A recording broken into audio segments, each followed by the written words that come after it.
Hello student, welcome to our channel FK physics. मैं फैजुल्ला खतीब और आज का हमारा टॉपिक है gravitational field and intensity of gravitational field. Gravitational field student किसको बोलेंगे?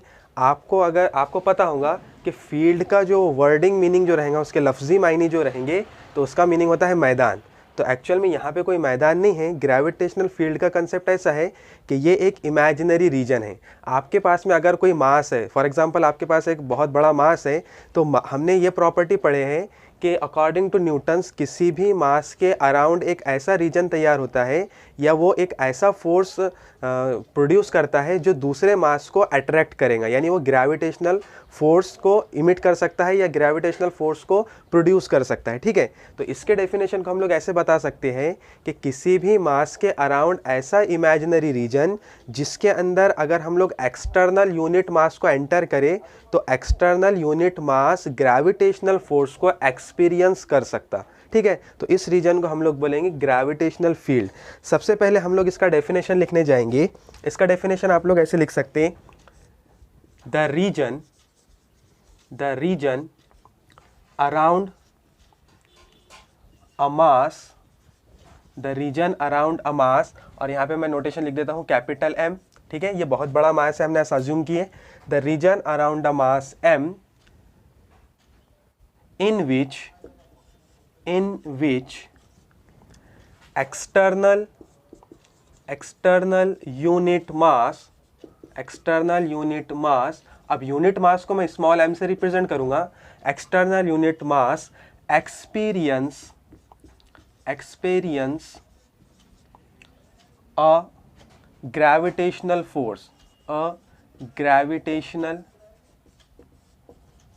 Force, this is called gravitational field.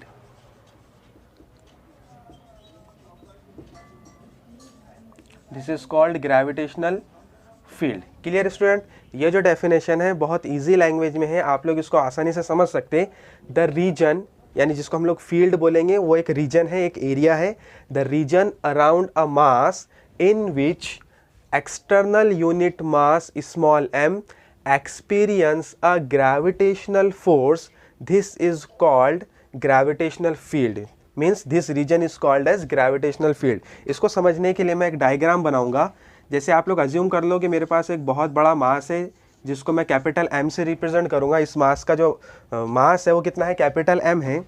अब ये जो मास है, हमको पता है कि कोई भी मास क्या करेगा? ग्रेविटेशनल फोर्स को प्रोड्यूस करेगा। ठीक है, तो ये क्या करेगा? एक फॉर एग्जांपल एक इमेजिनरी एक रीजन कंसिडर करता हूँ मैं।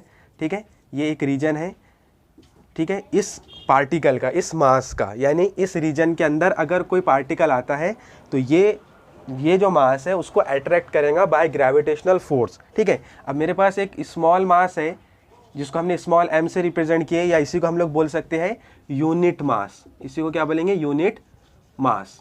Clear student? इसको बोलेंगे हम लोग यूनिट मास। अब अगर मैं इस यूनिट मास को इस रीजन में एंटर करता हूँ, अभी देखो अभी का केस क्या है कि ये जो मास है कैपिटल M, स्मॉल m पे कोई फोर्स एक्ट नहीं कर रहा, बराबर है, क्योंकि वो रीजन से बाहर है। लेकिन जैसे ही मैं इस यूनिट मास को इसके अंदर एंटर करता हूँ, फॉर एग्जांपल ये मास यहाँ पर आ गया, तो अब क्या होगा? According to Newton's law of gravitation ये दोनों मास एक दूसरे को एक फोर्स के साथ में अट्रैक्ट करेंगे, जिस फोर्स का नाम है ग्रेविटेशनल फोर्स। यानी ये जो यूनिट मास है अब क्या एक्सपीरियंस करने लगा?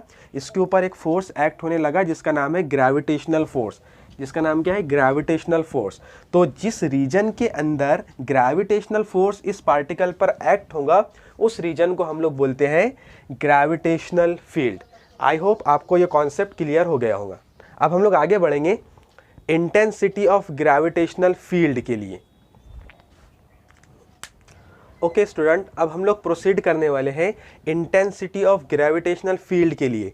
इंटेंसिटी ऑफ ग्रेविटेशनल फील्ड को फील्ड स्ट्रेंथ भी कहा जाता है। इसको रिप्रेजेंट करने के लिए हम लोग capital E vector notation use करते हैं। यहाँ पर कैपिटल ई वेक्टर जो है वो इंटेंसिटी ऑफ ग्रेविटेशनल फील्ड या फील्ड स्ट्रेंथ को रिप्रेजेंट करता है। ये एक वेक्टर क्वांटिटी है, इसलिए आप इसके ऊपर वेक्टर का सिंबल भी बनाएंगे। ठीक है, पहले हम लोग इसका डेफिनेशन देखेंगे, इसको हम लोग दो तरह से डिफाइन कर सकते, देन उसको फिर मैं आपको एक्सप्लेन कर दूंगा। ठीक है, अब इंटेंसिटी ऑफ ग्रेविटेशनल फील्ड का जो पहला डेफिनेशन हम लोग लिखेंगे वो इस तरह से लिखेंगे, द यूनिट मास आपको पता है हम लोग स्मॉल m ले रहे हैं। ठीक है, the unit mass experience a force of gravitation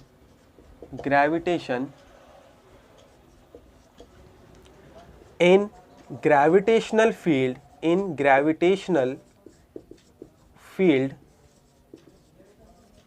is called intensity of gravitational field। Clear student, क्या बताया आपने को यहाँ पे, ये डेफिनेशन अपने को क्या बोल रहा है, the unit mass experience of force of gravitation in gravitational field is called intensity of gravitational field. इसका क्या मीनिंग हुआ कि अगर हमारे पास में कोई यूनिट मास है और वो ग्रेविटेशनल फील्ड के अंदर प्लेस्ड है, तो उस यूनिट मास के ऊपर एक फोर्स लगेगा, उस फोर्स का नाम क्या है, ग्रेविटेशनल फोर्स। ठीक है, तो जितना उसके ऊपर फोर्स लगेगा उस यूनिट मास पर, उस क्वांटिटी को हम लोग बोलते हैं इंटेंसिटी ऑफ ग्रेविटेशनल फील्ड। इसका दूसरा डेफिनेशन आप लोग ऐसे लिख सकते हैं, इसी को और करके, दूसरा number second, the gravitational force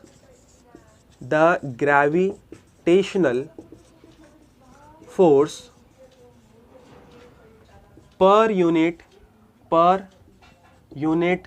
mass is called intensity of gravitational field। दूसरा डेफिनेशन, लैंग्वेज थोड़ा चेंज किया हमने, बाकी मीनिंग दोनों का सेम है। यहाँ पे हमने क्या बोले, the gravitational force per unit mass is called intensity of gravitational field. इसका भी मीनिंग वही होगा कि अगर हमारे पास एक यूनिट मास है और उसके ऊपर ग्रेविटेशनल फोर्स एक्ट कर रहा है, तो उस क्वांटिटी को हम लोग क्या बोलेंगे, इंटेंसिटी ऑफ ग्रेविटेशनल फील्ड। ठीक है, it is represented by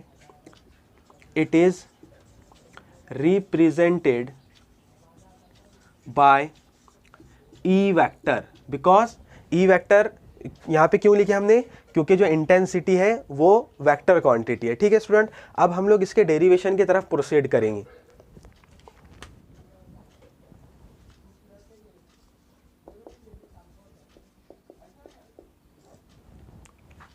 okay student, अब हम लोग स्टार्ट करने वाले हैं डेरिवेशन। डेरिवेशन के अंदर आपको पहला पॉइंट लिखना है, by the definition of intensity of gravitational field।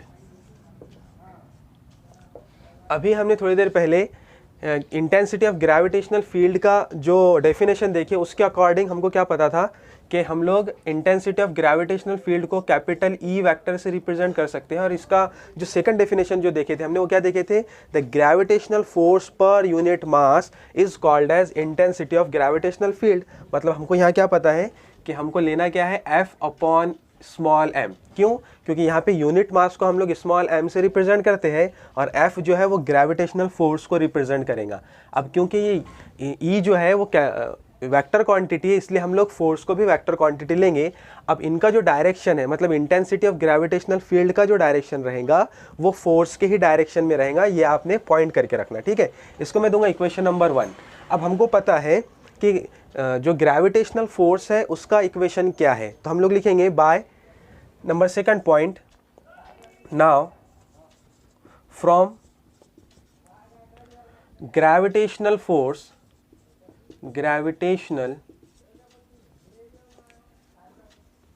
अब ग्रेविटेशनल फोर्स का आपको इक्वेशन पता है, वो इक्वेशन क्या था, F vector is equals to capital G capital M small m upon are square, where capital G is gravitational constant, capital M is mass of big body और large body, small m is unit mass and r is the distance between these two masses. Then we put this equation in equation number 1. इसको मैं दूंगा equation number 2 और आपको equation number 2 को equation number 1 में put करना है. तब हमको equation 1 क्या मिलेगा, आप यहाँ पे लिख सकते हैं put this value in equation first. Then we get, और हमको क्या मिलेगा, E vector is equals to G m upon are square.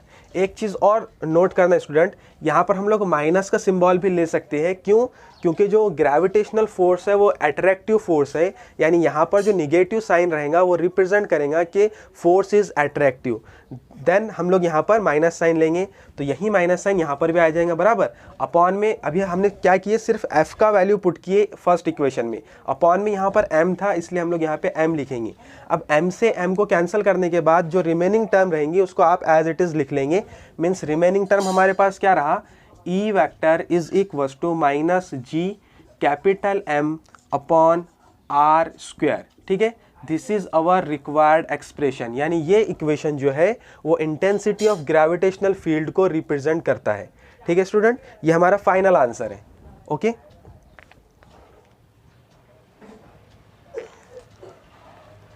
अब हम लोग इसके यूनिट के लिए आगे बढ़ेंगे. इसका यूनिट क्या रहेंगे स्टूडेंट, आप इजीली बता सकते हैं इसके फॉर्मूले से. इसका फॉर्मूला क्या था, फोर्स पर यूनिट मास, इसलिए हम लोग इसका यूनिट भी लिख सकते हैं. इसका यूनिट रहेगा, ई वेक्टर का जो यूनिट आएगा वो क्या आएगा, फोर्स का यूनिट क्या है हमारे पास, न्यूटन, अपॉन मास का यूनिट केजी, यानी न्यूटन पर केजी, ये इसका यूनिट हो जाएगा. ठीक है स्टूडेंट, अब हम लोग इसके डायमेंशन के लिए भी प्रोसीड कर सकते हैं. डायमेंशन क्या बनेगा इसका, डायमेंशन, और डायमेंशन के लिए फॉर्मूला आप लिख सकते हैं. आपको पहले फोर्स का डायमेंशन लिखना है. मींस इसका फॉर्मूला जो डायमेंशन रहेगा वो क्या रहेगा, L1 M1 T-2. ये डायमेंशन हो गया हमारा फोर्स के लिए यानी न्यूटन के लिए. देन अपॉन में हम लोग लिखेंगे मास का डायमेंशन. मास का डायमेंशन क्या रहता है, मास रहेगा M1. ठीक है, अब इस M1 को अगर हम लोग ऊपर लेके जाएंगे तो M जो है वो हमारा माइनस M हो जाएगा और फाइनल इक्वेशन हमारे पास आएगा L1 M1 एंड ये ऊपर जाने के बाद में M-1 देन T-2. अब देखो -1 और +1 ये दोनों कैंसिल कर देंगे, मतलब आपको पता है प्लस माइनस माइनस हो जाएगा और m हमारे पास 0 हो जाएगा. यानी फाइनल इक्वेशन क्या मिलेगा डायमेंशन का, L1 M0 T-2. This is our expression. I hope ये लेक्चर आपको पसंद आया होगा. चैनल को सब्सक्राइब कीजिए, लाइक कीजिए, कमेंट कीजिए और शेयर कीजिए. Thank you.